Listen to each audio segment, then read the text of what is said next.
Oh, No Nora is going to join me to talk about Scientology trad wives, Dr. Eric Berg, and cult teen brides.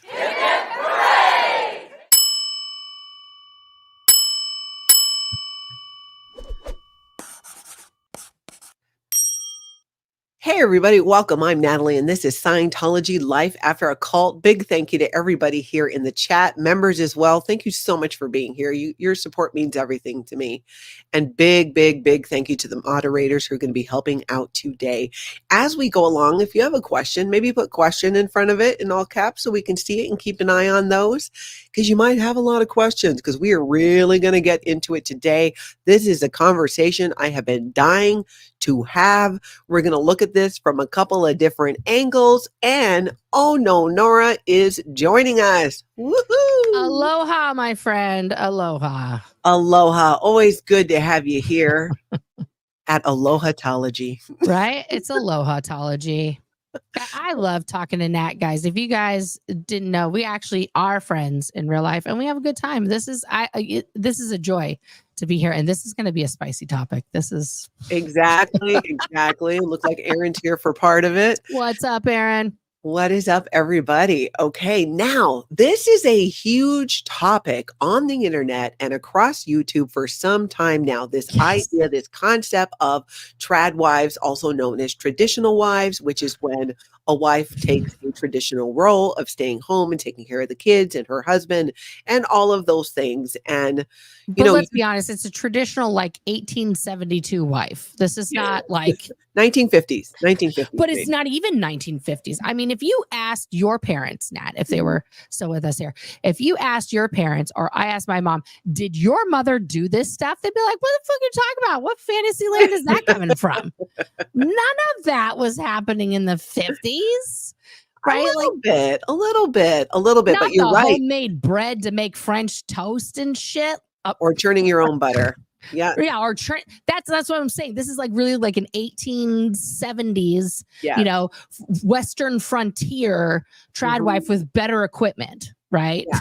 Exactly. It's very much a traditional role, but also the throwback to making your own bread and making your own butter. And, and we're not even saying there's anything wrong with that. You do you, boo. That's how we feel here over here on my channel. You do whatever you want to do. For a period of time, I was a stay-at-home mom. I did not make my own butter, but I did that once, I think in like 5th grade. We did a thing where we were like, you had the plunger and you had to like do that for like a half an hour. We're all like, this sucks. I just want to get it out of the fridge. Yeah. I mean, it's hard work to do those things. I mean, I will tip the cap to these ladies for the amount of work that they're putting in just to show you a 2-minute TikTok of making lunch for their kids. This is like an hour plus of work to do that. Huge amount of work. It really makes you appreciate, modern day conveniences like toaster ovens and air fryers. And think about here in where I live in Minnesota, there are parts of Minnesota that has a large Amish community, especially over in Wisconsin. And they're doing a lot of these things and doing it for themselves. And on one hand, I like the idea of learning certain things. I go back and forth between thinking, Natalie, you need to learn how to sew. You need to learn how to grow your food, because what if it's the zombie apocalypse? Right. And then the other half of me is like, oh, I'm just going to have to be taken out because I just don't see myself surviving in that atmosphere. But I mean, let me be a devil's advocate here, Nat. We both survived the Sea Organization, in extreme conditions. So although we've worked really hard in therapy and just healing in time to remove that crazy portion of our brain, I promise you the survival portion of our brain is very strong. It's bionically, radioactively, like Avengers level strong. So if the zombie apocalypse happened immediately upon conclusion of this episode, we would know what to do. We would just be like, okay, we got this, and we would do it, because it's part of our like inner reflexes, right? But we look at this and we go like, why? Like we paid that for, so you didn't have to, honey. Like, why are you doing that? Yeah, I do like, one of my daughters got really into making sourdough bread, of course, like many did a couple years I ago. still want to learn how to do that right now as part of the diet delicious. I'm trying to do. I don't want to learn because I'm terrified that I'm going to nonstop just be eating sourdough bread all day. Yeah. I'm okay with that. So good. Yeah, that kind of stuff is cool. Now, in Scientology, what we might think of as a traditional wife in Scientology is different in ways from, say, like the Mormon Trad Wives and what we've seen a lot of here on YouTube.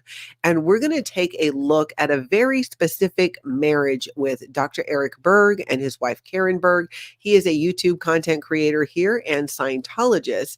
We're going to take a look at a couple things, but first, Casey Cat, thank you for gifting 5 Scientology Life After Cult memberships. Thank you.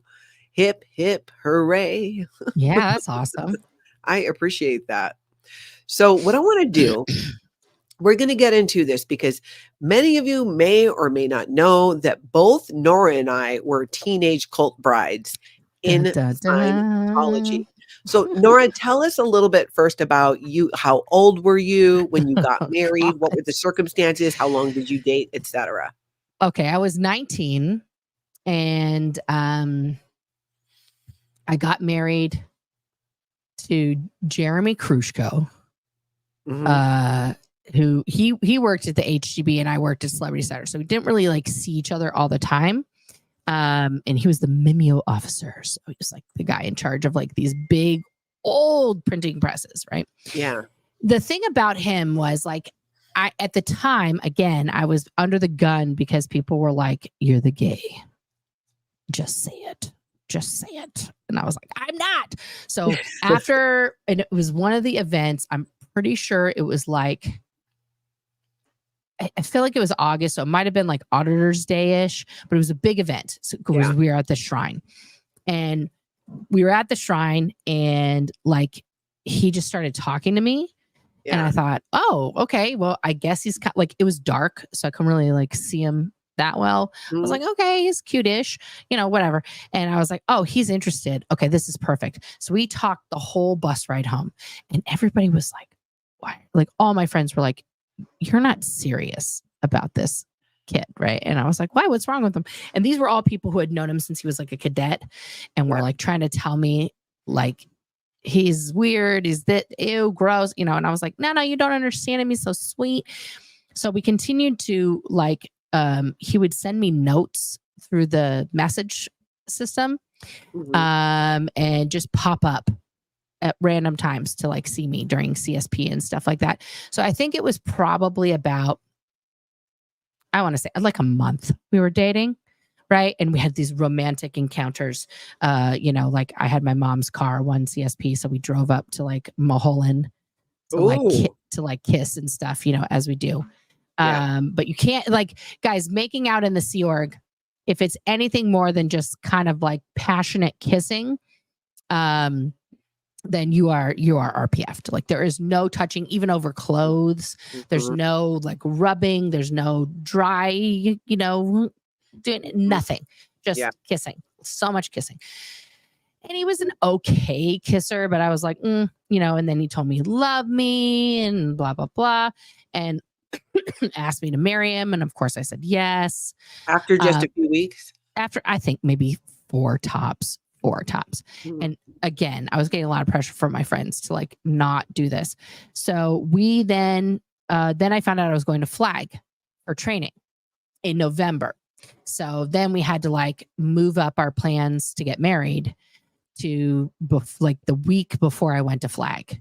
Yeah, no over the sweater action, Abraham. Nothing, honey. Very, very boring. Talk about trad wife. And so, we drove to Vegas. My mom drove us. We got married at the Vegas Celebrity Center's like ED's house. Right. It was just us, my mom, him, and his dog, who barked, by the way, when he said, is there anyone who has any objections? Speak now or forever remain silent. The dog barked. Yeah. Dogs Even the dog was like, honey, don't do it. Don't do it. We went to a casino, we had lunch, and we drove home. The drive home was a disaster. He spent the whole drive home mansplaining to my mother that all of celebrities and movies and television were evil because, LRH said so. And by the time my mom dropped us off back at CC, because we were staying the night in the premier suite, as you do when you get married in the Sea Org in California anyway. She was like bawling. She's like, I hope you're happy with your life choices. And then just drove off, right? Like, this is a great start to this marriage. We did not consummate the marriage because we're keeping this episode PG. We'll just say that. There was a lot of very awkwardness in the boudoir, as it were. And I eventually told him, I have a headache. We're going to go to sleep. And was that primarily then because you were 19? Yeah. But also, I was a virgin. He wasn't your type. It just also was like, I was so gay. And I was just like, this is so awkward. And everything about it was awkward. Everything about it was wrong and weird. And then the next night, so then the next day was Monday morning drilling, right? Because after Sunday, guys, you have to get together early Monday morning before breakfast and roll call. You go out and you drill things and you get these weird announcements. And it's just, very culty, very stupid. So we're in the parking lot doing all this stuff. And I come out of the building to go to the drilling and everyone's like, oh, look at you walking sideways today. Oh, somebody had a good night last night. And I'm thinking in my mind, I had this withhold. Okay. It was a factual withhold that I had not had sex from like the entire group. So I just lied about it for well over a year that had occurred. And the next night, nothing happened either. And then we never had a room together. So then I went to Flag. I came back. He still hadn't secured us a 2D berthing where you get your own room. You're not bunking with other people. And he was still staying in the apartment with his parents and his sisters, where like his parents had a room and then there was like the living room area because it was a 1-bedroom apartment where they had two bunk beds where he slept on a bottom bunk and his other 3 sisters took up the other bunks. So the night that I came home, out of courtesy for me, he got his sisters to go spend the night at their friends' houses, right? Their friends' dorms, so that he could attempt again to bed me on the bottom bunk of a single World War II bed with like the springs when you just like sit down on it, with his parents less than 20 feet away on the other side of a thin ass door. So of course that didn't happen. And then 2 weeks later, I basically told him, this isn't working. I don't want to be married to you. I gave him the ring back, but we never got divorced. Right. For like another year and a half later, we just sort of like weren't together. And then I fell in love with somebody else and somebody reminded me like, aren't you married? And I was like, oh, yeah. So then I got a lawyer and I got an annulment. And so then I could move on because I felt like at that point, I didn't even want it to count. And then I didn't get married to the other gentleman. And then I went to the RPF. So yeah. That is crazy. That is crazy. Especially that you got it annulled. And yeah, well, because they proved in a court of law we hadn't had sex. And the judge was like, oh my goodness. Yeah. So it was a whole thing. That's another hilarious story for another time. But yeah. Yeah. Well, when I got married at 17, I met my husband in the Sea Org. Yes. Spicy. We had a few meals together, hung out in the galley doing mid-rats at night. Right. Had our hands touch. And of course, after 2-3 weeks, he proposed. I accepted because it was like, hey, I don't have to be in a dorm. Right. It always sounds better to not be with like 30 other people, guys. It does. And when you think about it too, it's the mindset of I was 17 years old. You were 19. We were teenagers. Yeah. Our brains were not fully formed and we're making these decisions about getting married. And in Scientology and the Sea Org, they rather have you married no matter how young you are than having premarital sex. And it's just so insane and frustrating to me to think about that because it's so stupid. Like, oh, it's okay as long as, you're right. married. Better you get married at 14 than have. That's when my ex-husband got married. That's when the father of my kids got married the first time, 14. Cam? Yeah. I didn't know that. Yeah, to Crystal, his first wife, 14. And then his second wife, Krista, who everybody knows that seems to be like the one, because Crystal left the Sea Org. But Krista, his second wife, I think he was 17 when they got married. He was a teen both times he was married prior to me. I was his third wife. And we were married for 12 years. I was his longest wife. I'm sure his current wife will surpass that. But yeah, he got married first at 14, guys. And that's not abnormal. That's not crazy. It's not, but in that environment, it very much feels so much like it is in that environment. Yeah. And in the Sea Org is not anywhere to compare, like the topic we're talking about with trad wives or traditional wives, because you were both working full time and there is no you're just both at it full time. Yeah, there's no time to bake bread in your dorm. No.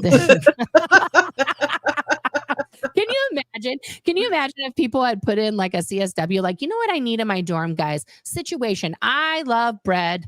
Data. We need to be able to make our own bread so that like when the mid-rats runs out and we don't have any more food, or, if like we get a little down stout, we can still have nutrition and keep going. So solution is give me a tiny little bread oven in my dorm so that I can just live off bread. This is true. Yes or no? A little easy bake oven, seriously. Right? Yes. Now, as you outside of the Sea Organization, there's Scientology staff and there's Scientology public. And this is where it gets a little interesting. As a Scientology public, things are a bit different. Now, I would not say, I think Scientology has their own version of a trad wife, but it's not in the ways that I think most other, religions would feel that. Amber says, I was going to get married at 14 when I just went on the EPF. He was a cadet, but his family got into some trouble and had to leave the Sea Org. Oh my goodness. I'm telling you. Amber, my goodness. That's nuts. So when you think about Scientologists and Scientologists getting married and what are their roles? Now, way back in the day, and one of these days we've got to get our hands on a copy, Mary Sue Hubbard, L. Ron Hubbard's wife, wrote a book. Didn't she write a little booklet called The Marriage Hats? Yes, The Marriage Hat. The Marriage, I don't know. The Marriage Hat. The Marriage Hat. Mm-hmm. Yes, you can find it because that really gets into some very traditional roles. And that was being brought up with Scientology public, not Sea Org members, because we both need to work full time. And we're going to take a look at today of that relationship, specifically looking at Dr. Eric Berg and his wife, Karen. Dr. Eric Berg is here on YouTube. They're both Scientologists still, far as we know. I'm going to share a little bit. Let's see here. Where is his... so here is his YouTube channel. Very well known on YouTube. The man has 12 million subscribers. He's all about that. I don't understand it, but yeah. Yeah. I think it's because it's all, it's basically all he talks about is the keto diet and how, you can see some of his videos here. He should have been dead 6 years ago, might get banned for this. Your body is begging for vitamin D. It's very much health stuff, but primarily with keto and getting rid of sugar. And, that's fine. I don't disagree with any of that. Get healthy, lose weight, and feel great. So that's what he does. Now, it gets a little interesting because, hold on, let me make sure I got this pulled up right. Here's where it gets interesting. So he's married to his wife, Karen, and we're going to take a look at something. First, I'm going to take a look. Nora has not seen this, by the way. I don't think Nora has seen this interview with Dr. Berg and his wife, Karen, from a few years ago. And I think it's very telling and kind of almost even sets us up for what we're about to see that she did. So I'm going to just start this from the beginning here, Nora, and then I'm going to pause it at times to get your reaction. Because so I can hear you, because if you talk over the video, I won't be able to, I got to pause it. So I'm going to play a section and I'm going to pause it, and then we will get your reaction to this. So this is Dr. Berg with the story of how he met his wife, Karen. Look how happy they look. Exactly. That's kind of the first thing that I noticed too, is these are two people that don't look like they're enjoying sitting next to each other. It's weird, but it gets even better. Hey guys. Are we live? We're live. We're live. Okay. So I want to tell you a little story of how we met. It's a little interesting. First of all, I just want to say I can't believe we're revisiting this again. Some of you said you wanted to hear this, but for some reason, we had. I keep getting comments like, "How did you guys meet?" So we're finally going to just tell them. Okay. So here I was. I mean, right there, right? She's talking over him. He's talking over her. I'm just not getting the feels here, Nora. What do you think? She's so annoyed right now. Like, why does it matter how we met? Because clearly, and I haven't watched this. This is my prediction. Okay, that this is not going to be complimentary to her in some way.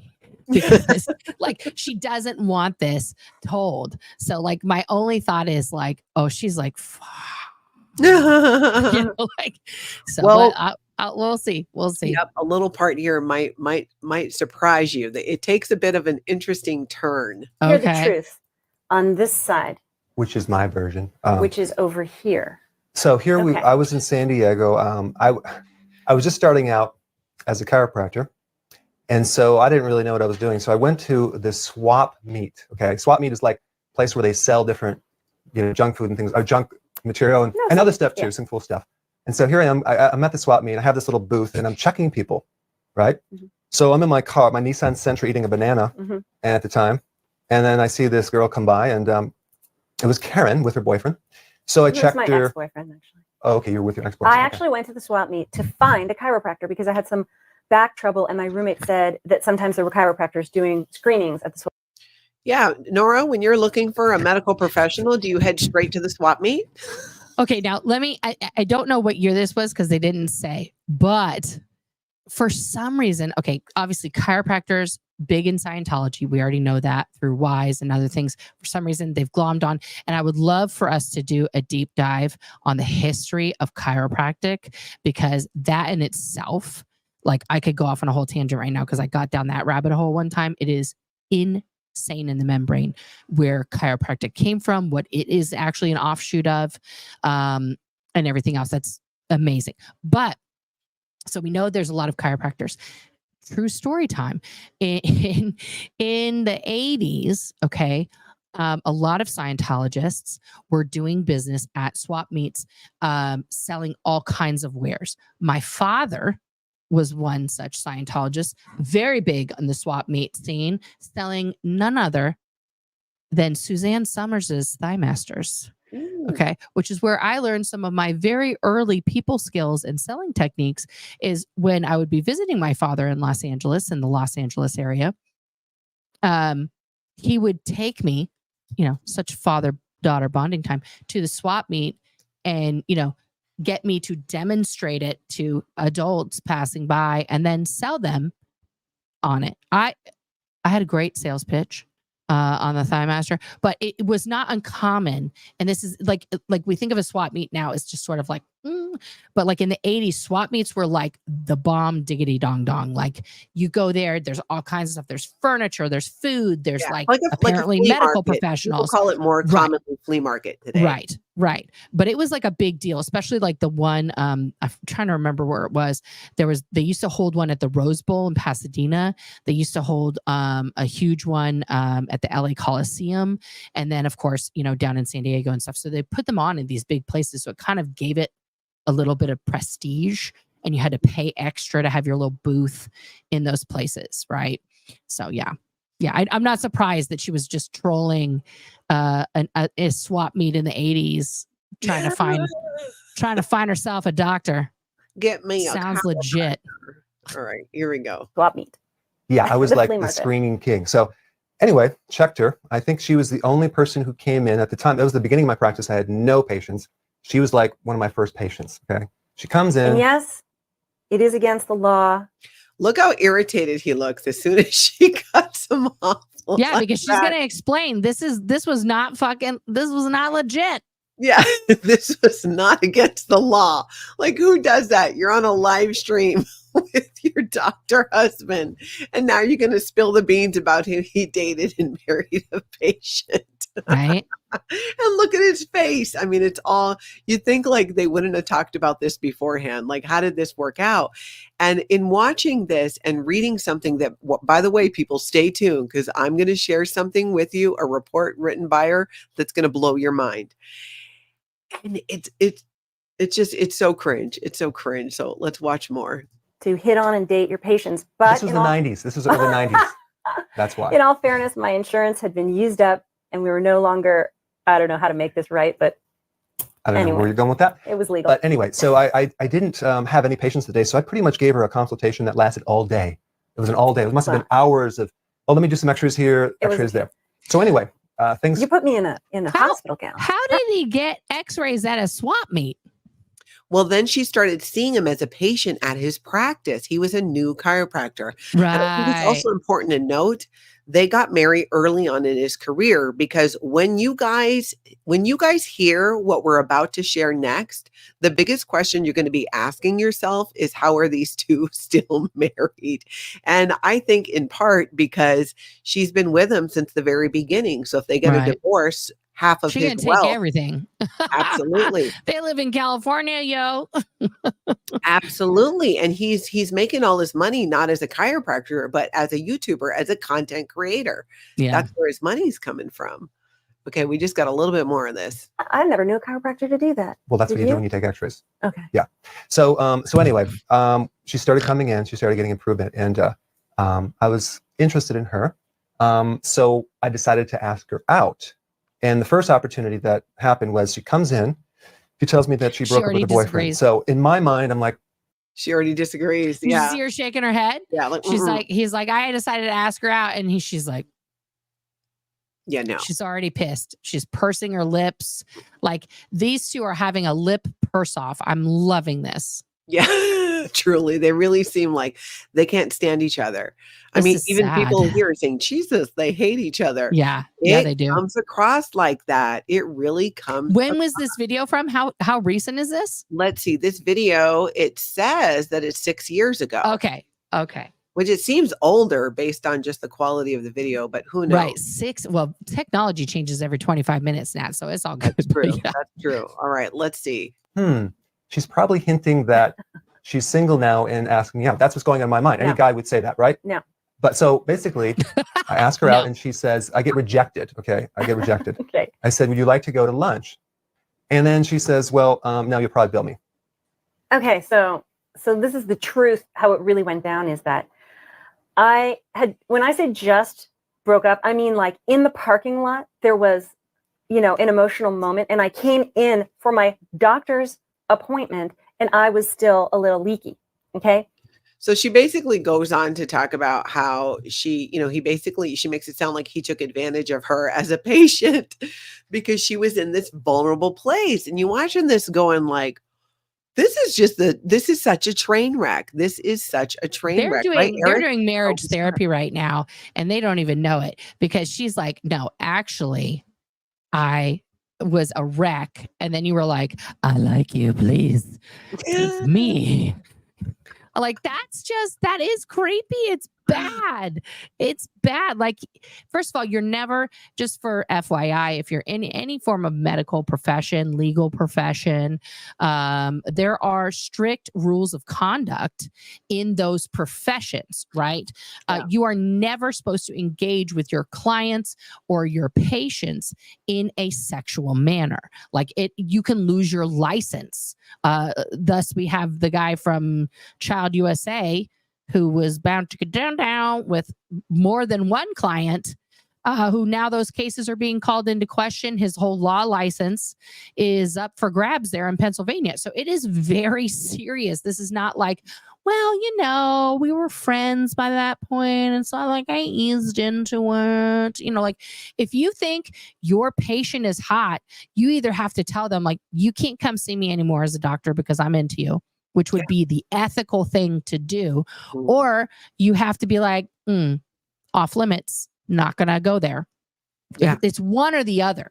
One or the other. You cannot do both. I mean, it's on par. Like, and if you guys have never been to a chiropractor, I went for many years. It's a very intimate relationship with a practitioner because they're touching pretty much your whole body to adjust it and things like that. So to take advantage of that trust that you have with somebody to touch your body in quasi-intimate ways and, you know, help you, what you think is happening there when you're going to a chiropractor, and then for them to turn that touch into a sexual innuendo where you were just there to get like, I need my body to have help, and they're thinking sexual thoughts, now you know, while they are touching you, that crosses so many lines. It is absolute, exactly, Remarts. It's an absolute abuse of power, but it's also like a little bit SAE, you know, it's like borderline at that point. You know, again, I'm not a lawyer, but that's how I see that. You know what I mean? That'd be like being a gynecologist, and while you're doing like a full exam, just whole face in there, just like, you know, God, you're gorgeous. I would love to take you to dinner. Like, can you imagine all the people out there with vaginas going to the gynecologist and then just having them be like, what do you think about dinner? Could we do that? Exactly. Like, I would be running from that place. And many people have gotten in trouble for especially that type and kind of behavior. I remember once I was getting a massage, not from a Scientologist, but from a male massage therapist, and he was telling me how beautiful my skin was, and I'm like, we're done. Oh, I have diarrhea. I have explosive diarrhea. Please, I have to get up. That's always your while excuse. you're touching my, it's like, no. Yeah, exactly. Just hot tip, ladies. If you need to escape from any situation quickly, explosive diarrhea will get you out of there. That person's not going to try anything else. They will immediately back up. Like, oh God, I ate some bad Taco Bell. It's bad. Yeah. Too bad. That's where it would come in handy if you could fart on command. Right? Like my grandpa, he was the pull my finger guy. Yeah. Okay, so you might think like, okay, surely then shortly after that, these two just got a divorce. No, they did not. And Karen Berg seemed to make it her personal mission to make sure that ethics were put in on her husband. And that's a type of what Scientology would consider to be a trad wife. Snitch on your husband, rat on your husband. Now, Nora has not seen this either. Oh, here we go. I love surprises. Yeah, so let's take a look. Somebody says here before we pull that up, I started, but Ann Castilla says, I think we need proof of life that they didn't kill each other after this interview. Yeah, well, this will be proof of life, but maybe not. Was this before? We're going to look at the date on here. Okay. Let's see here. You're right, Sandy. I am surprised also that the Chiropractic Association never reprimanded him for this video. Yeah. Yeah. People could go report it. Yeah, they could have, for all we know. It's just, I'm sure not something he wants to share publicly. Beautiful knowledge report. Yeah, so this is a knowledge report here in Scientology where you write a report. I got to make this bigger because I can't read it. Yeah, so this is a knowledge report. Both of us with our old ass eyes, we're like, what? Yes. Now, I think if that video was indeed recorded 6 years ago, we do know that it was uploaded to YouTube 6 years ago. This knowledge report was from 2012, which was prior to that, as far as we can tell, which would explain why he seems so frustrated with her, because this is a knowledge. Go ahead. Were you going to say something, Nora? So I'm just looking at who it got written to. Oak Cove. That must be like their local. No, Oak Cove is I think it's at Flag in Clearwater. Oh, right? Okay. Okay. Like for people on the upper levels, the Advanced Organization, Master at Arms. So she put it, but look, guys, not only is she ratting on her husband here, if you look at the distribution in the top left, she's demanding that this report she's writing is also put into her own PC folder. Yes. As like evidence of why she's so pissed off. Like, so that basically they're not going to try and find her withholds and pull her crimes because she's an upstat. Yeah, she's getting off his crimes. And in Scientology, if you know of somebody doing something wrong or a violation of Scientology's rules or morals and you don't report it, you are found guilty. So this woman sent it to her own files, to his files, and it's knowledge report, Eric Berg. Yesterday, I was on Eric's computer. His YouTube screen showed recommended videos. One video was some girl's thong a day video showing her body in a bra and thong. Eric wasn't home, so I researched YouTube on how the recommended videos appear on the home screen. So she goes, she sees his recommended videos. Keep in mind, she just saw recommended videos and she lost it and then went full blown, like digging into it, private detective. He wasn't home, so she researched to find out how they appear. Apparently, they are issued by past history. Most of the videos he had were of boxing, wrestling, or X Factor types of videos, but there was one that was inappropriate. The research I did stated that it could be something that was viewed even years earlier. Eric had a situation with internet porn about 7 years ago, and my son Ian had been on all of our computers at some point viewing inappropriate things. So I pulled the string. I also found a picture of a woman from the back in tight jeans, very curvy, with long hair and no shirt. The front of her body wasn't exposed, but it was very suggestive. So first off, Nora, we're talking about, like, I mean, she's full blown, like, my husband's looking at porn, and there is more to it in there, but she's basically saying that he had problems with porn several years ago. So she obviously goes on and checks his computer, opens his YouTube. This is what's being recommended. I mean, what are your thoughts, Nora? Well, I wanted to see this thong a day video. I was trying to find that, but I just want to see how salacious it was. You know what I mean? Like, that's why I was trying to find it, to be like, is this really like as bad as we're thinking? Do you know what I mean? Like, because the standards for salaciousness, as an example, in Scientology are so high versus like, okay, I'm a lesbian, guys. Breaking news. I'm a lesbian. And my wife and I send each other reels and things like that. Like, we like to, like, we find something funny, and there's a lot now of lesbian creator content that like make a lot of like lesbian jokes about, boobs or whatever. So of course that's hilarious to us, right? So if somebody were to see our individual like Instagram, YouTube histories, they might think, oh, hi, Odin. They might think, oh, those ladies are just looking at other people's boobies, like, oh, sad, they're not happy. Like, trust, there's my favorite boobies are right there in my house with me. I don't have to worry about that. But as a lesbian, of course I can appreciate, boobs. That's kind of part of being a lesbian, right?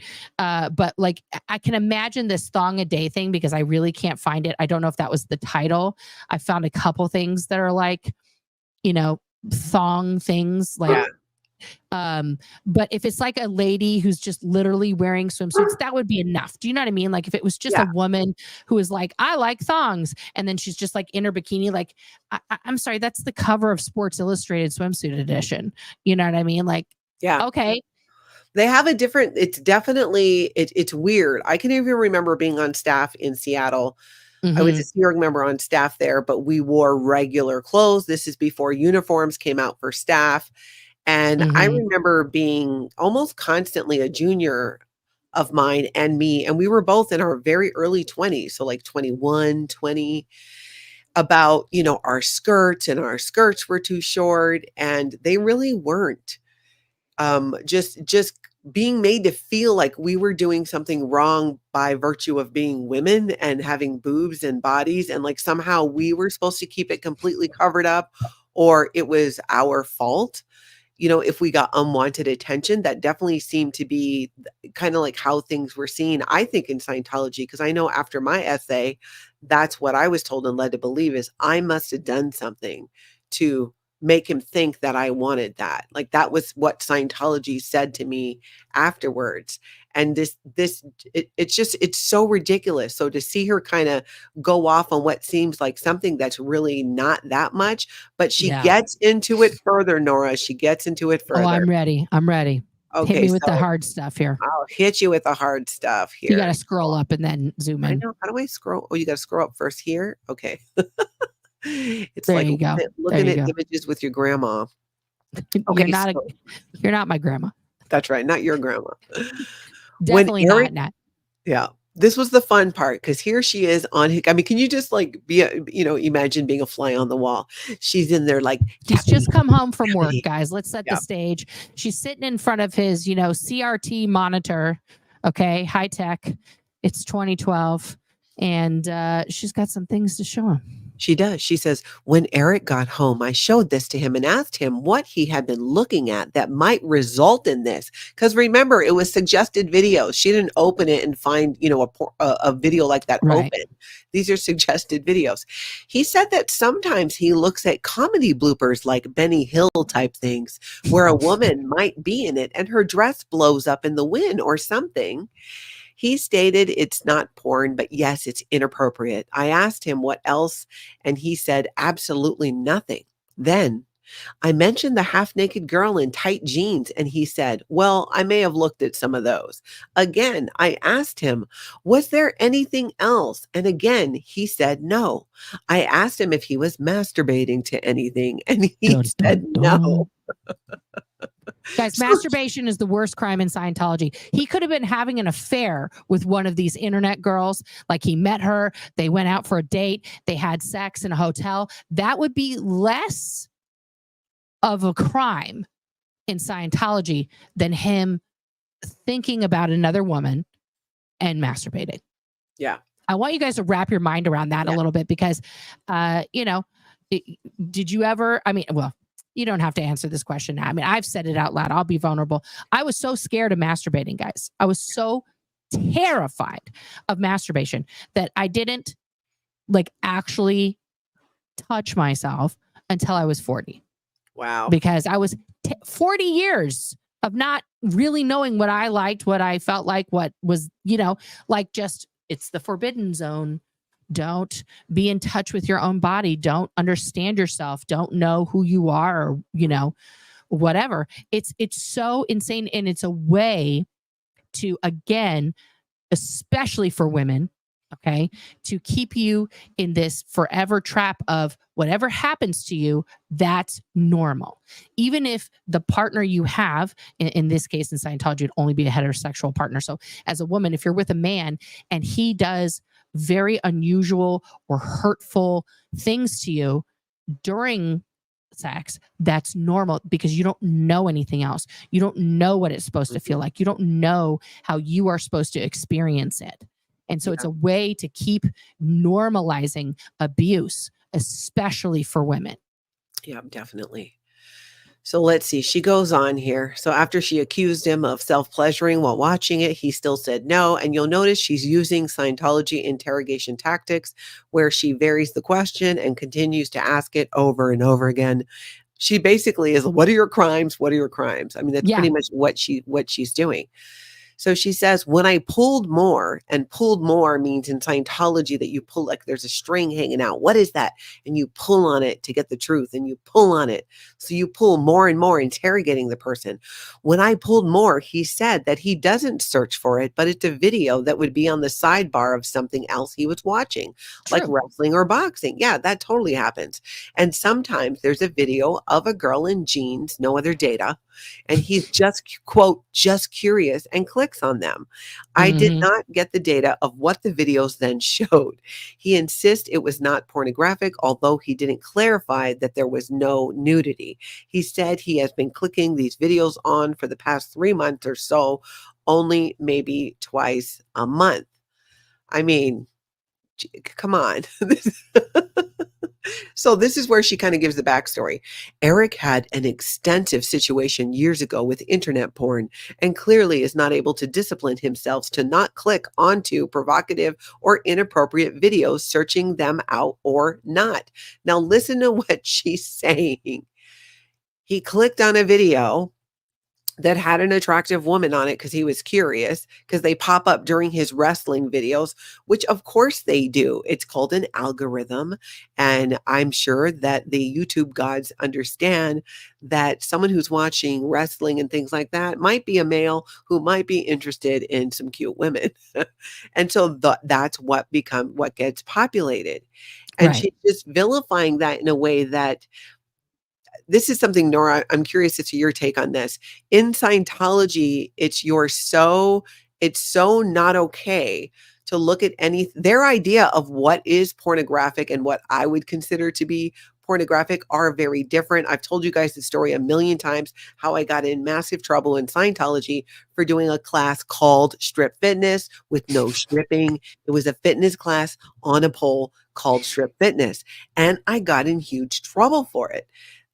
This what do you call it? It's almost this Puritan like idea of like, well, you can't be curious, you can't touch yourself, you can't be comfortable with your own body or your own sexuality. It is literally criminalized in Scientology. Yeah. You nailed it on the head there. The problem is that like anything that isn't cis, straight, white, vanilla, missionary, sex, that consists of P and the V, and that's it. Yeah. Is considered aberrated beyond belief. I mean, now there came a time in the Sea Org where there was the great blowjob debate.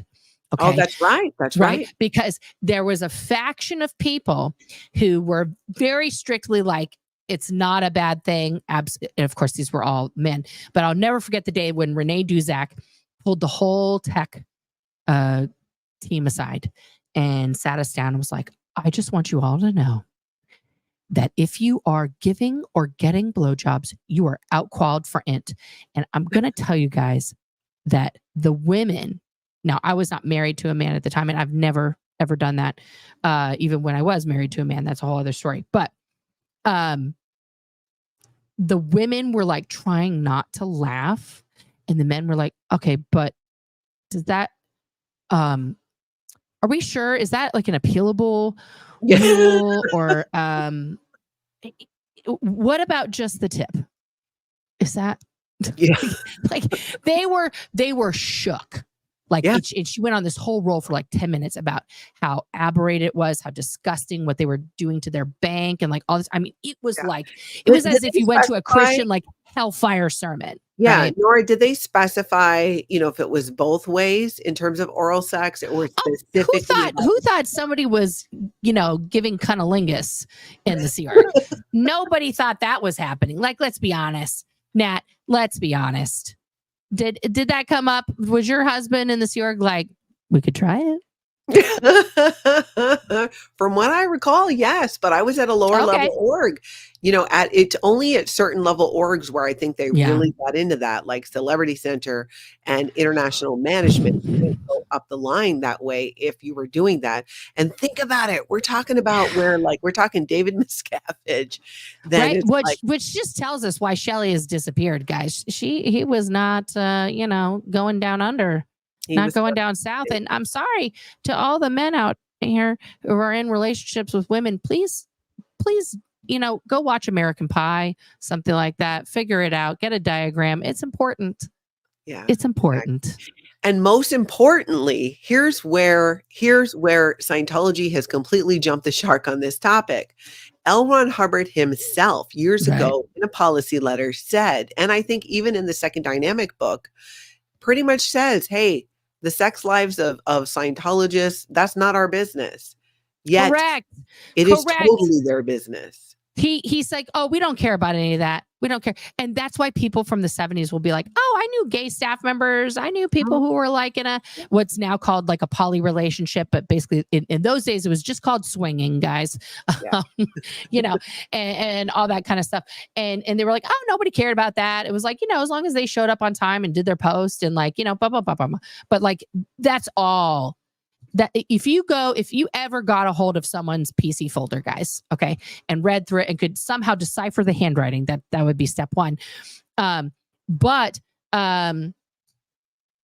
it would be like, I would say 80% filled with sex.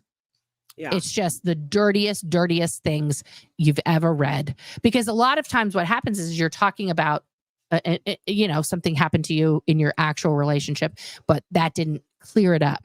So you have to go earlier, similar. And you end up going like past lives, whole track in Scientology to talk about these other, now you're just making stuff up. Now you're in the process of imagining horrific sex crimes that you've never done, right? Yeah. To satisfy this read on the meter, which also then further vilifies sex. Because not only is the normal sex that you're having bad and has been deemed a crime, now you've also discovered in the process of this session, you are a whole track sex criminal. And so you should probably just stop sex.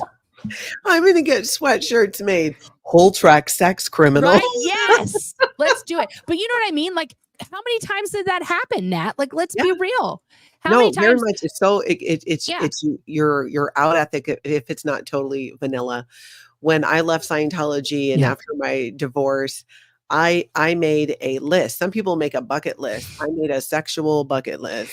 Girl. And everything but like maybe one thing Tony helped me out with and we took care of. Well, Tony's not a lady, so he can't help you.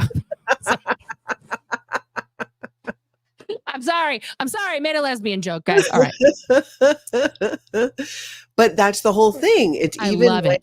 You're in a relationship, you cannot win in Scientology when it comes to what you do in the bedroom and being your own business. No, and there's no sex positivity in Scientology, guys. It's the exact opposite, right? There is no appropriate way to talk about sex because it's degraded, it's down tone. If you look at where it is on the tone scale, it's like below death. It's below body death. Okay. So even being desirous, which is normal, okay? Normal, especially for people like me and Nat, okay? Because we are in the, for women hit their sexual prime in their 40s and 50s. It's like our second puberty. So if you're a 40 to 50 year old, 40 to 60 year old lady, and you're feeling like, God, I want sex more now. What's wrong with me? Nothing.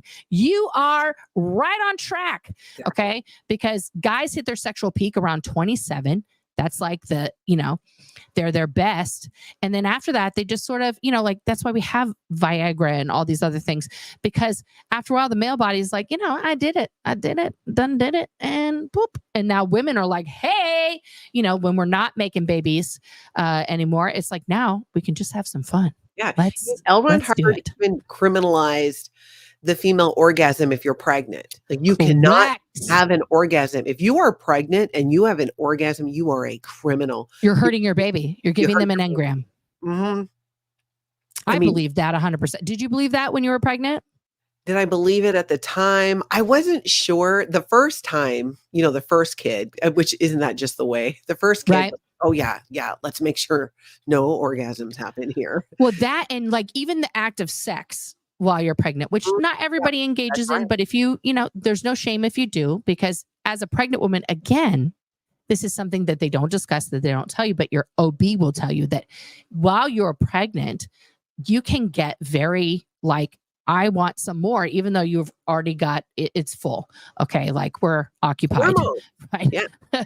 But your hormones kick in and you have a very strong sexual desire at some points, right? Which of course in Scientology, any sexual impulse is criminalized and made bad. So like for me with my first son, I had that impulse like come over me like a lot. And then I was thinking in my mind, like, I'm a fucking criminal. I'm disgusting. Like, why do I want this? Why do I feel a desire to, do anything? And then they tell you, like he tells you in Dianetics, that the acts of sex while you're pregnant will somehow impact the baby. First of all, he was way overcompensating for his, okay. Like there is just anatomy wise, guys. Okay. For those people who don't know anatomy 101, you have the uterus where, the egg drops in and it either becomes a baby or it doesn't. And then the lining sheds. But before, after the uterus, Okay. There's an area called the cervix. Now the length and the size of the cervix varies by woman. It's not a uniform size. Okay. But it's kind of like an air gap, like like when you have a set of doors and then there's another set of doors. That's the cervix. That's how you could think of it. And then you have the vagina, which is the innie hole for the pee to go in. But you guys didn't know you were signing up for female anatomy 101. Okay, No so Nora. the guys out there that think that their pee is going to penetrate through that double door safety system all the way to the uterus to just hit the kid on the head, like, oh, that's why this kid is dumb, because I was just banging away while she was pregnant, gave him some brain damage in utero. Like, no, honey, no. That is not how it happened. So having said that now. No. So, there's far more other things that can be damaging to a pregnant woman that can happen during pregnancy that could actually affect the baby, right? Mm-hmm. And as a pregnant woman, when you're seeing a decent OB and you're going to a doctor regularly during the whole time that you're pregnant, you're going to find out those things and do the proper steps to take care of yourself. And I mean, I can imagine like something that would really affect the mom and the baby, a big fall or something, like an impact. A car wreck, something like that. That could be detrimental, obviously, to the pregnancy. Sex, however, is not one of those things. The only other thing they say as an OB is after you have birthed the baby, okay, nothing for 6 weeks, which always gets the same reaction from the male partner. Like, is that 6 business weeks? Is that like... And you, as the person who's just birthed the baby, be like, that's if closed forever. The ride is being dismantled. It's now gone from Disneyland. Okay. We're not talking about it. That's right. So now you would think that like with this whole knowledge report, which people, it goes on. She's talking about his an extensive situation with internet porn. Also, like, so you caught him one time. What was he watching? Nothing. What was he watching? Yeah, exactly. That's the thing you got to keep in mind. Extensive to somebody in Scientology in this way could really be nothing. Right? I mean, it really, guys, it like internet porn at this point for Scientologists could be watching, Deadpool. Okay. Mm-hmm. You see a lot of hoo-hoos in there. There's some full frontal in the original Deadpool, which I had forgotten about. And lots of boobies, and just watching the few sex scenes like that could be considered porn at this point for Scientologists, which it's not. I mean, Morena Baccarin is gorgeous and Ryan Reynolds is also a handsome gentleman. But I mean, there's plenty of movies that are not X-rated that Scientologists would consider pornographic, that have kind of, a little bit explicit sex scenes in them. Mm-hmm. And she basically, so Eric Berg's wife wrote this knowledge report while she was on operating Thetan level 7, otherwise known as solo knots, because you're constantly being interrogated and you constantly have to confess something. So it sounds like she was just busy, confessing what her husband did, allegedly, because again, what she shares in this, when you just break it down, is so he clicked on some videos that popped up while he was watching wrestling and X Factor. She doesn't even say the traditional, this is true, this is so. Like, she started watching Star Trek, and I take issue. Don't alter Picard's make it so into this is so. Well, and you might be thinking, Nora, well, maybe it was just like, because it was her husband and she was over the top about it, or she felt some type of insecurity. And so she was just, maybe for all we know, it really was a legitimate, like, extensive porn addiction, which is something so different than what you're probably talking about in Scientology. Well, there's more. Because she also wrote. Can you go back to the other one? Even in her confession, this last paragraph, right? Eric's a regular FSM for the org. He's paying for his daughter's auditing and finances his son, who's on staff at DC Day. He continues to flow to the IAS, goes to all events, and last year was one of the top booksellers for DC Day, selling hundreds of raw books, helping DC Day win the birthday game. He's a WISE member, and hats all of his staff on training, routing many of them into the org. He was totally supportive of my getting onto OT7 and supported the mission.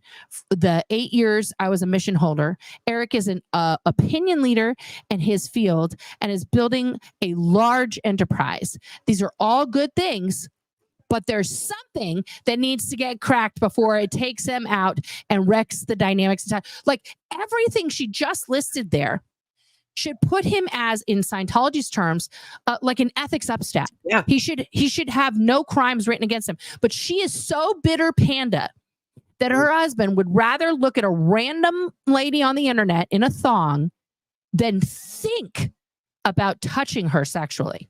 Yeah. Like, why don't you work that out, Karen? Like, if you and your husband are not bow chicka wow wow, like that sounds like a personal problem. And you sound very, I mean, in my opinion, I'm not a therapist or anything else, but she just sounds sexually frustrated as hell. Like, well, wait until you see this next one. Oh God, here we John go. Shimwowski, thank you for the super sticker. No And BJs on the OTs? on the Nope. OTs, Not yeah. unless you're John Travolta. Sorry. Okay. Okay, so then this same woman, Dr. Berg's wife, Karen, wrote a Things That Shouldn't Be on Grant Cardone. Okay. So things that shouldn't be, guys, is different than a knowledge report, because on a knowledge report, you saw all the things up there. You have to give the person a carbon copy, a CC. You have to send it directly to them.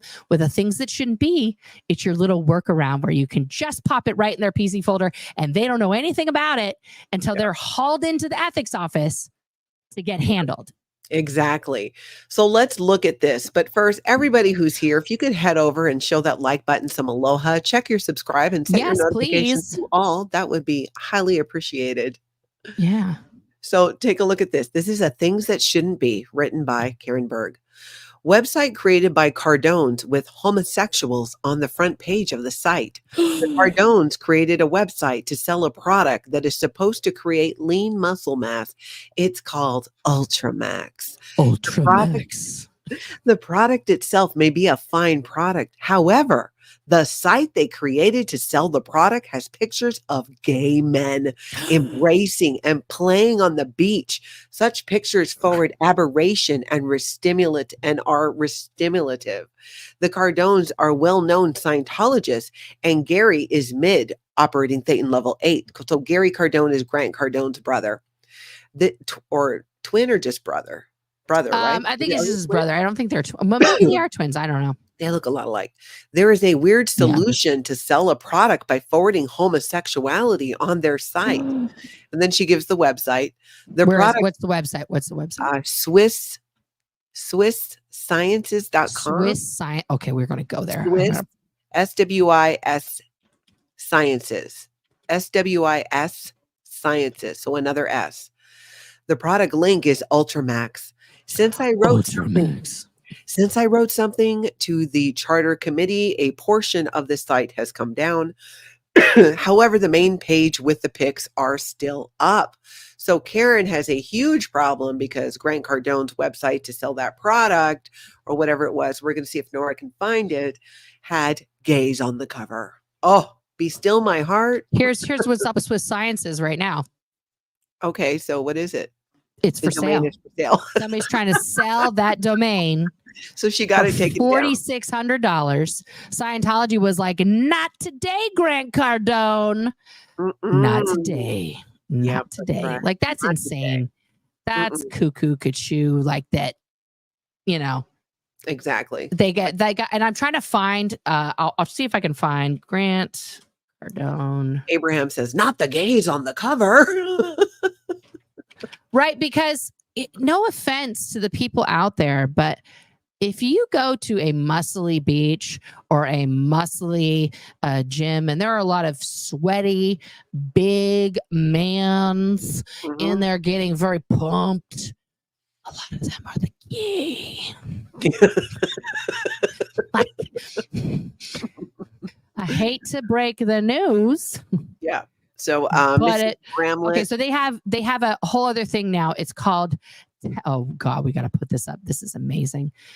They are identical brothers. Is that what somebody said? They're identical twins, but you know, Grant spends more time working on himself. Okay, so this is the 10X health system because everything he does is 10X. That's his trademark, 10X. Okay, so here's Grant. Look at me. Notice how we have a shot of him splashing water in front of his dad tummy, which is hanging down here. Okay, like he's in decent shape. He's in decent shape for someone who's 64, but there is a dad tummy here that he's protecting with the water. So guys, most common symptoms of nutrient deficiencies: anxiety, depression, ADD, ADHD, OCD, poor sleep, gut issues, weight gain, brain fog, thyroid problems, high blood pressure, bad temper, and so much more. This is not backed by a doctor here. Okay. No. Oh, we got, Eric Berg would be in a lot of trouble to see these boobies and this lady in leggings. Don't look at it. Right. Dr. Berg, avert your eyes. Avert your eyes. Okay, now we have some people who look like this is a stock photo of a lady pointing at something. Oh, there's Elena. There's Elena. We took the gene tests.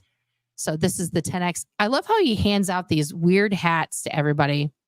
So you get genetic testing. This is very, okay, they have the services, products, supplements. Let's see if the supplements are still gay. Yeah. Nope, now they're just 10X. Now they're just boring. Boring. Where's the gay? Oh, this guy could be gay. That guy definitely is gay. This guy, grandpa gay. This is a meditating gay. Can you imagine though? She's writing this on somebody else's, somebody else's business because their website has homosexuality on it. Which one? I mean, you know what? As much as we go at Grant Cardone, I mean, props for having some diversity on there until Karen Berg made you take it down. Look at this, guys. This is the Superhuman protocol. Ooh. Okay. I want to become superhuman. Me so too. The first time you have to get your magnetism stuff. Okay, you gotta get in tune here. Cutting edge technologies that uses low frequency electromagnetic waves to stimulate your body's natural healing process by using choose where we place the stimulation. Right, but here's the deal. That's basically what you're doing when you're holding the cans, right? Like there's a low voltage electricity that's going through your body, right? And you don't want to just mess with putting magnetism on your body, guys. Oh, now we gotta get the fancy oxygen mask. That's like looks like my first CPAP mask right there. You do 8 to 10 minutes a day. Once your cells are charged up, they're optimized for more oxygen absorption. This is also something that Dr. Berg and Dr. Minkoff advocate for at their clinics, right? The oxygen thing. Both of them, huh? That's interesting. Oxygen therapy. Light, guys, go get in the TheraLight. Look at how happy she is. She's stoked. She's stoked. 10 to 12 minutes. Machine? And then you can get your own, guys. Buy your own. How much is the health light bed? Let's just see. $123,000, guys. If you want to get your own, let me show. $123,000 for a branded 10X health system Superhuman thing that's not FDA approved. Does it tan you? Do you get a tan as well? No, it's to complete therapy. Yeah, this is to complete. Okay, if you get the complete package, right? So you're getting the Pure Wave Mat, Hypermax Oxygen, 10X 360 light bed, the 10X magnetic thing. Okay. $133,000. Wow. To be superhuman. To be superhuman, to be like Grant Cardone. That's a big one. That's a huge, huge. This guy, how can anybody afford Scientology after this? Right? Like I don't, and that's just one of the products, guys. And then of course you can just buy the merch. Like, here's all the cool. Do you want 10X shorts? How about a shirt? How about this that shirt? Looks sexual. Somebody, Karen Berg's going to write a report about that. Oh, I'm seeing a crop top. Yeah. And so it's a different brand. This is 10X Health, which means this is yet another LLC that Grant Cardone has opened to further his 10X brand, right? Look at winter clothes, guys. Make sure you got those winter clothes on to hawk his brand. Ever get your beanie, it's just like it's insane to me. So he went from Swiss Sciences to this, which is how many times have we seen this played out since the 80s, Nat, since we were kids? All these different health systems and things to do. And then, of course, he's in Maxim, guys, MMA News, Men's Health, Newswire, the NFL alumni, the Kardashians, and Muscle Fitness. So it's legit if the Kardashians are backing it. Yeah, then you know it's going to be fine. I think it was, was it Kylie? I think Kylie was the one who was doing the 10X.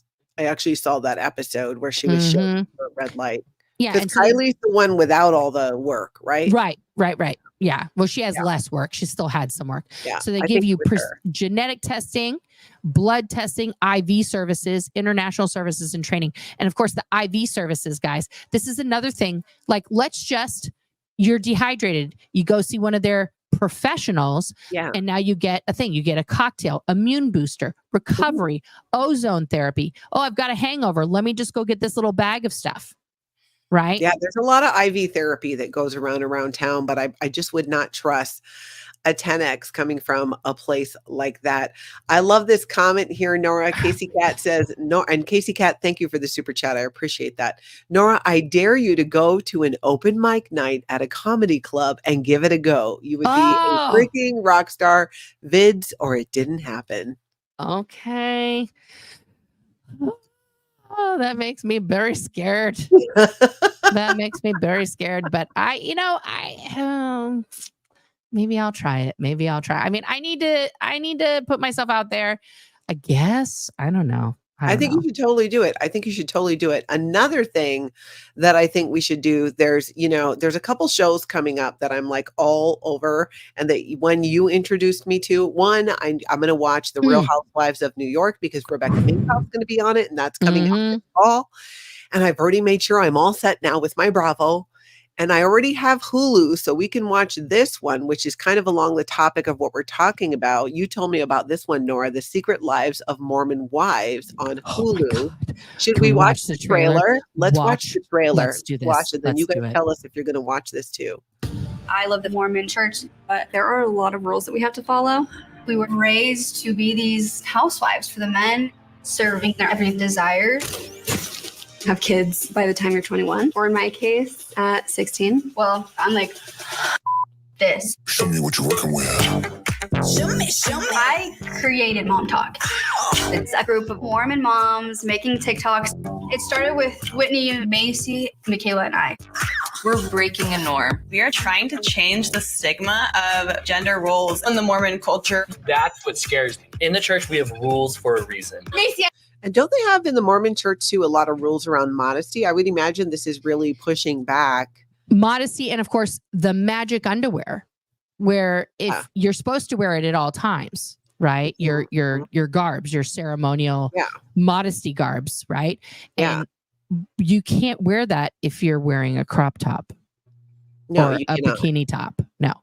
Yeah, you cannot. Okay, let's take a look at a little more. I need you to twerk your ass off. Show me what you're working with. My goal was really just to be able to provide for my family. Who is currently the breadwinner at home? All of us. Really? That's right. We blew up overnight.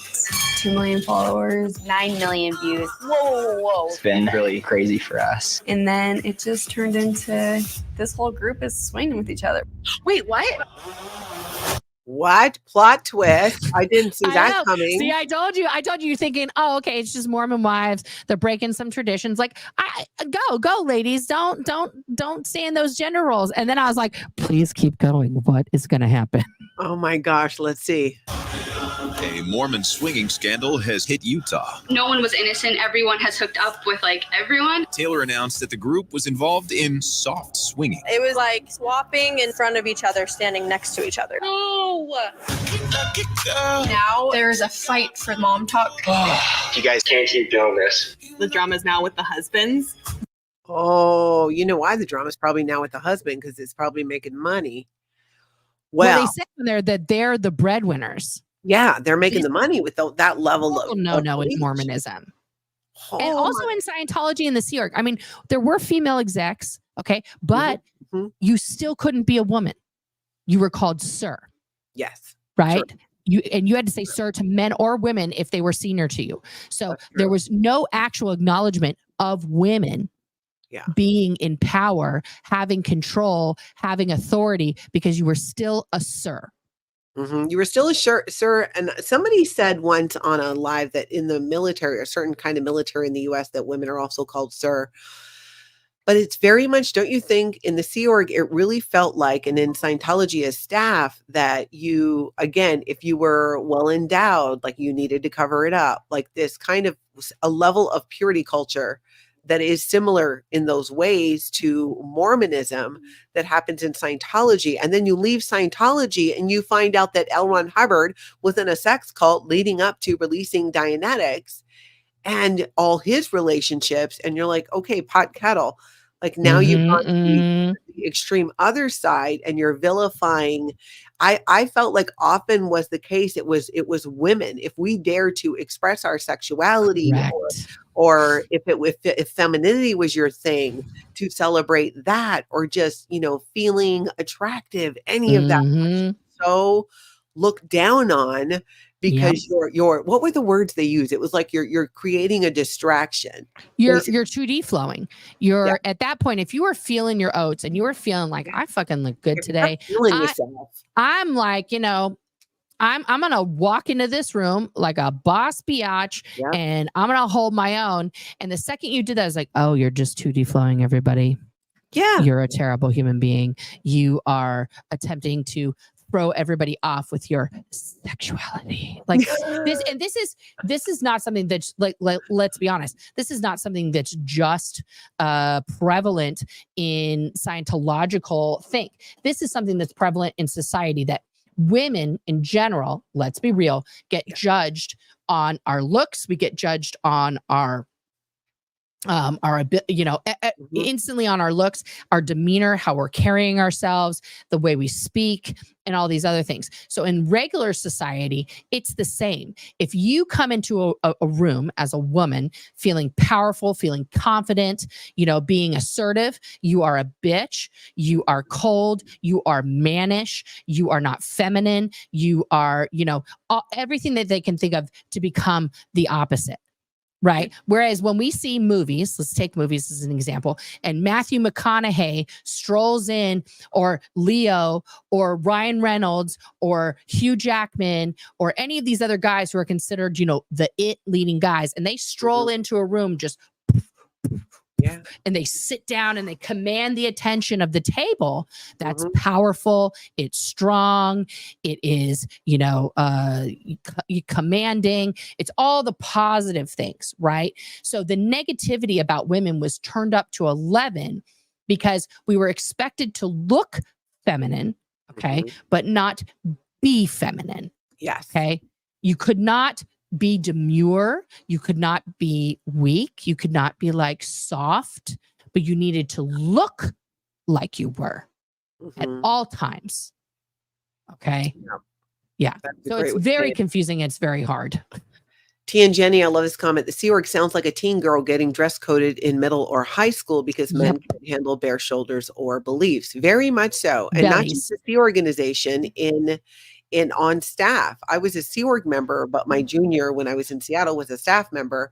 Right. And the things being told to us when it was like, well, what do you want us to wear? Like, well, I went through that on the RPF, right? So I got RPF'd because I kissed a girl and I liked it, not even with tongue. Okay. Just was like, this is it for me. I like. And I got told, oh, nobody knows why you're here. It's not going to be a thing. Every time I smiled at another woman, I high-fived a woman. I gave them like a little side hug. The hug I gave you when I arrived at your house in Minnesota, I would have, that's it, declare, you know what I mean? Because I showed real affection or care for somebody, right? So at one point on the RPF, and I'm on the RPF, okay? The RPFIC came to me, not directly, via a friend who was kind of a senior, but not really. She was like, so listen, I just came out of a meeting with the RPFIC, and you and I need to go to Walgreens to go get some makeup for you so that you look more feminine. Now, at that time, guys, my hair was long. I had just grown my hair out, like almost down to the middle of my back. Okay.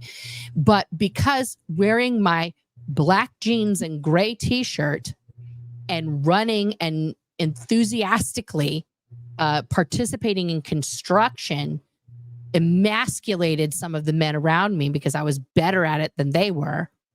I now needed to put makeup on the RPF? On the RPF, which in the flag orders for the RPF, it says no makeup on purpose because you're just supposed to be like this worker drone.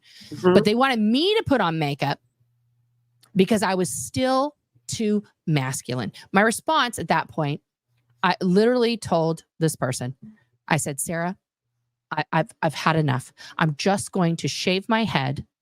I'm going to do a full Britney. Okay. I'm going to shave my head and I'm just going to become a Buddhist monk because this is not working out for me. Like there is nothing that I can do to prove that I'm girl enough for this place, that I'm straight now, that I'm this, that, like, what is the point of me even being here? So they send you to the Rehabilitation Project Force, to boot camp, because you kissed a girl, not even with tongue, and you liked it. And while you're on the Rehabilitation Project Force, even though the rules are no makeup, correct, you, because you're a lesbian, have to go wear makeup to make yourself appear more non-lesbian. It's like, had they never heard of a lipstick discriminatory lesbian? to femme lesbians. I just want to say that to all the femme lesbians out there. I love you. I see you. Wear the makeup. Have the dresses, do the things. And that's the thing that also upsets people a lot is like, I'm the kind of lesbian that they're like, oh, of course, look at her tattoos. Look at her disgusting manly haircut. Look at the way she walks. It's just like a man, you know. And then what they don't get is like, you know, these, and you could find it on Instagram, anywhere. You'll find two people who you would like, if you were just looking and you were a person, you'd be like, oh, what a beautiful lady. Like, definitely not gay. And then you see her with her wife and you're like, oh, that's wrong. Why? Rude. You know, and that's like what the straight guys are thinking, like, oh, well, they just haven't found the right man yet. No, they found what they wanted, which is not a man. You know, every lesbian is not a butch, you know, lady riding a motorcycle. That's just me. That's just me. Exactly. It's insane when you talk about that. And I hope you keep talking more about it because it really exposes so much about Scientology and the Sea Org and the double standards and things like that occur. Yeah. And I think too, this whole idea of having, you know, where does Scientology stand when it comes to trad wives is their ideas of what a traditional wife is different from what the Mormons see with the Mormon trad wives. But I think it's worth talking about and sharing things like this, like Karen Berg's reports on her husband, to just show the level of insanity on making it so wrong to either be curious or appreciate. And like, what would a Scientology trad wife talk look like? It'd be like, well, today we woke up, the schedule is this. And then I got the kids to work doing this. And then my husband and I both went to work and the kids had to get their exchange in because they were up too late last night. So we made them do extra chores in lower conditions, as you do. And then, you know, like it would be so, people would be like, oh my God, they're running a cult inside their home. Please save those children. Like, it would be so outrageously out, like just people would, CPS would be called across the nation. It would be absolutely. It's ridiculous. Like the idea that they have about their kids. I thought that like one mom got called out because it was like Scientology mom talking about her kids. Not the cupcake lady. Oh, the one who's like the wannabe influencer Scientology mom. Yeah. And it's just like, when she starts spouting stuff, and her stuff was like diet sauce Scientology, guys, that she was like trying to like fluff it up for the internet. I was thinking she had to like, she probably got in trouble with Scientology for dumbing it down. You know what I mean? For not why are you being so reasonable? Like, proud. Yeah, exactly. Why are you being reasonable?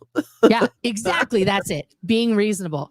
I mean, I would love, because like yesterday, I don't know if you guys saw Miriam and Scientology Perth Audit, Perth Scientology Audit, and Rees Connecting, and a bunch of other women were outside, ladies kicking butt, outside of the Melbourne org for like 6 hours, guys, protesting. They got staff coming in. They talked to everybody. But it was incredible to see you know, these women standing up for it. But also they talked, like Miriam especially talked a lot about different things she experienced. It was a lot of educating and stuff. And, you know, where do we find, I did highlight a video from Per Scientology Audit. Are there other channels that there's video and content from the protests on? Oh yeah, I did like the last 40 minutes on my channel where I had T and Ree. But did you see the video of Miriam talking to the staff member? Is that what you highlighted this morning? No, I highlighted when Per Scientology Audit was just kind of showing everybody. I saw the video of the three of you, but the audio it kept crackling. No, it was crackling because first of all, there is a delay when you're talking to somebody in Australia, which I was really trying to combat. But it was wild because I would like say something, or even when I was chatting, it was hard because it was hard to like get the answer, you know, because I would say it and then they'd be onto something else, and then they would hear my question and be like, "Oh yeah." You know, like, but let me find it, because that clip, Miriam decided earlier in the day, Oz Kate, right, had gone into the org. She parked in the org parking lot. Yeah. She walked in as like, I'm a nobody, and she filmed inside of there and ended up, she's like, well, I did give them some money, but she bought cookies from them and then brought the cookies out. Right. So I think they thought like she was just like a regular person. Yeah. and then she bought the cookies, and it turned into a whole thing. So when Miriam went back, just to set you guys up, when Miriam went back in front of the org with Ree and T, who is Per Scientology Audit, she tried to purchase some more cookies, and did it get taken down? Well, you look for it. I'm going to grab a couple of these comments while you grab that. Let's see. Amber says, plus don't forget the man who ran Celebrity Center and his itty bitty neon running shorts every Sunday. Oh my God. Dave Pettit. I have PTSD just from Dave Pettit shorts. I mean, that's real. That's real talk. But nobody said anything about that. Mother of Baggin says, would love to see you guys talk to Life Take Two. She's the next Mormon Trad Wife, and you guys would be fire. Would love to do that. Mother of Baggins, if you do have her contact info, can you email it to Natalie@lifeafteraccult.com? That'd be awesome. Let's see. Okay, I've got it. I've got it pulled up. Got it? Okay. Let me turn on the sound. So also Ree's connecting. If you haven't talked with her, I love her. She's a psychotherapist in Australia who, you know, has taken up this fight against Scientology on her own volition. She was never a Scientologist, but she understands the mechanics of what they've done to us as kids and things like that, which is amazing.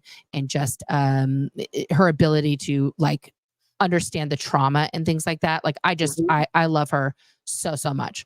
So let's check her out here. You don't have to be a member of the team. Yeah. Sure. But you are right now, obviously, you don't. So this is, let me get back a little bit. Mama, can you see? Can you make it bigger? See, so this is Ree, and she's realizing that Miriam's in front of the door with Perth.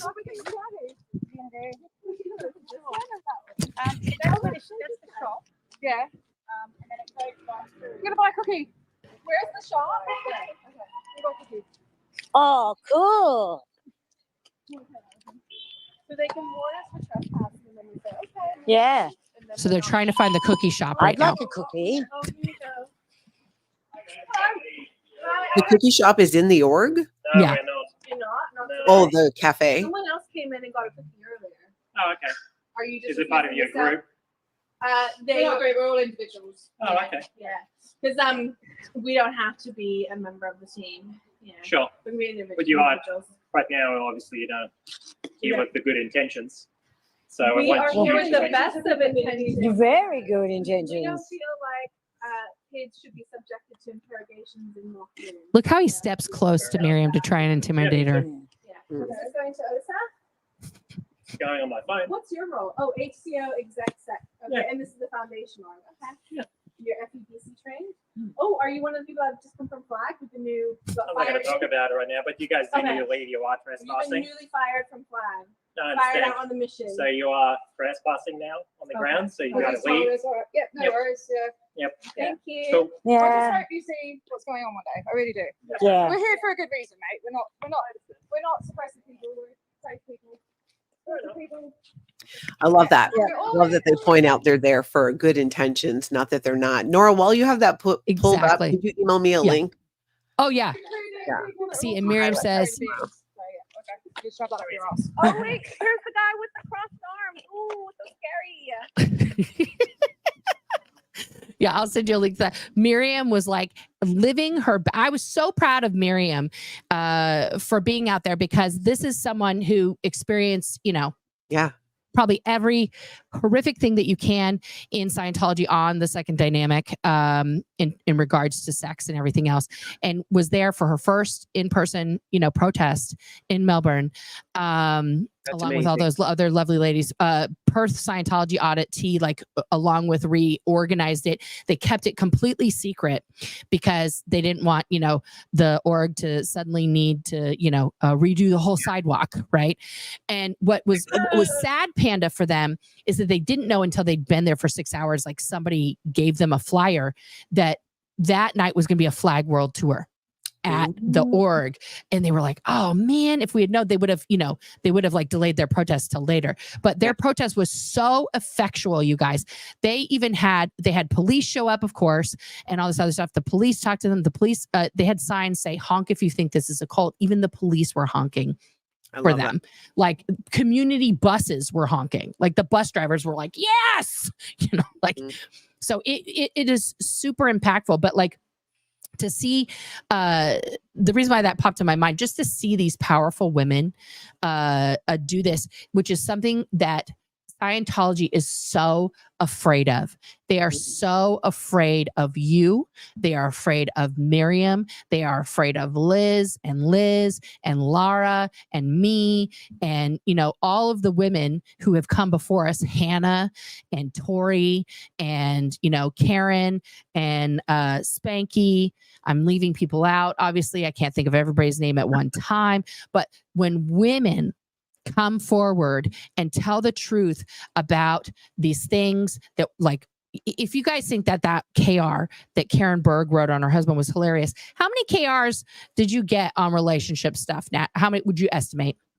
Oh my gosh, those were probably the most KRs that I had written on me. I was always being accused of 2D flowing this person, 2D flowing that one. There, just all these things that just were not happening. Or sometimes it was, but it was something so minor. You know what I'm saying? That it's somebody in the hallway. You lingered for a conversation for 5 minutes. Yeah, exactly. I mean, it's so dumb. We had to battle through so many demons, guys, not just the Scientological, which is already terrifically traumatic and weighs on the mind and is very hard to disentangle yourself from, but also then to reclaim our womandom, our femininity, our autonomy to express that however we choose to express that is so hard and so enormous. Okay, after you left, were you still dressing similarly, to the way that you would say we were? It's not written anywhere. There's no this is an unwritten rule that gets put down on you. Okay. Yes. Would you say that you were still dressing demure and conservative and not productive? Natty's got her shoulders out today, guys. KR Central. Yeah, knowledge report me, people. I'm bare shouldered here on the internet. Don't bring in those sexy shoulders. The men will not be able to keep their pants on. They see some shoulders in the course room. But for a while, yeah, that was very much a part of it. It's just how you're made to feel or told that, well, because you're dressed this way, you look this way. And this is the interesting thing, is even outside of Scientology, this is often an issue for women. When you add religion into it, and definitely with a cult, it takes on it's so twisted, it's so insidious. What you're accused of doing, the way that teens and children are interrogated about their sexual activity, even if there is none, it's sexuality. And that usually consists of masturbation, for the teens. Exactly. And things. But you're vilified for it. You're made to feel like it's this dirty, horrible thing. And it's no wonder sometimes in whether it's Scientology or Mormons or other high control groups where people will leave and kind of go buck wild for a little bit. Yeah. And it's so suppressed and repressed that really, in my mind, is what creates weirdness and oddities. I mean, to be in a marriage like Dr. Berg that you can't even like, you have something pop up in your what you might like. And if it's a, attractive woman in jeans and a t-shirt, that your wife's going to flip out about it. But see, and here's the thing that like, let's talk about that for just 1 second. So in Scientology, getting horny, I don't know of a better word for that, but getting excited, desirous, okay?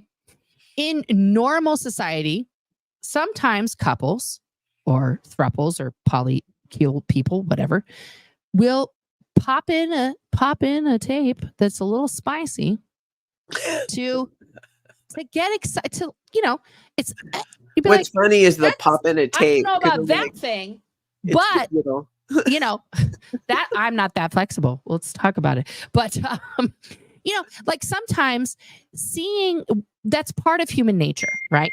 Seeing the act of sex performed can then tell this is just science, your animal brain, your other brain, like, hi, that looks like fun. You should try that. You should do. We can do that.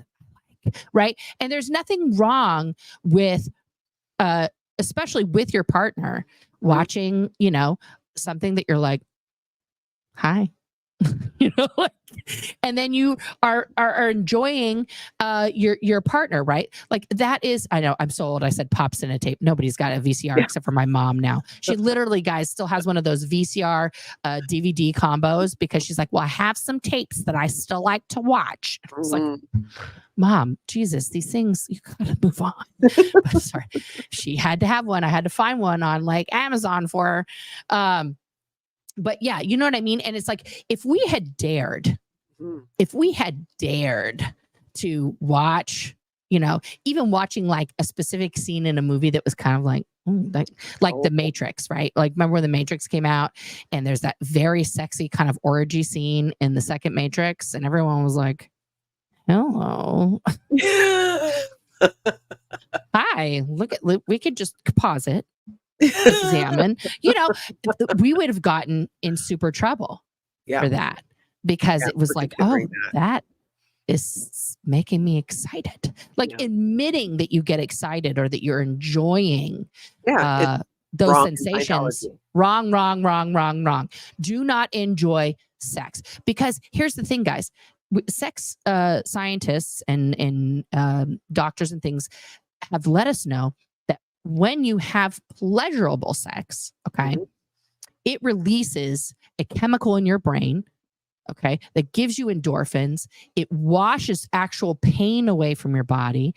It brings you to a euphoria naturally, right? And you are happy. You are genuinely like, oh, yes. Sounds like a form of therapy. Right, it is. It's like a joie de vivre for life, right? But if you're getting that true happiness, true euphoria, true like, woo, oh my God moment from just being with one other person, then what does Scientology have to offer you? Exactly. And the way they control you is to be like, well, was that pleasure? Or are you just sitting back on the whole track when you were a whore? Yeah, exactly. It's stimulating your overt. There's just so much to this, Nora. We got to wrap it up, and I know we could talk about it forever, and we should keep having this conversation. And I know we're going to, because we're going to watch that show. Oh my God, we're watching the Mormon show. Please watch the whole trailer. Yeah. Nat and I are going to do something on that because I am intrigued. Oh, I'm so here for it. I want to see it already. I want to see it so bad. Everybody, before you leave, hit the like button, hit subscribe. Nora, you are so awesome. Thank you for doing this with me. And I cannot wait till we talk about that show. It's going to be amazing. We will keep the conversation going. Everybody else, I hope you all get out today and have an amazing cult-free day.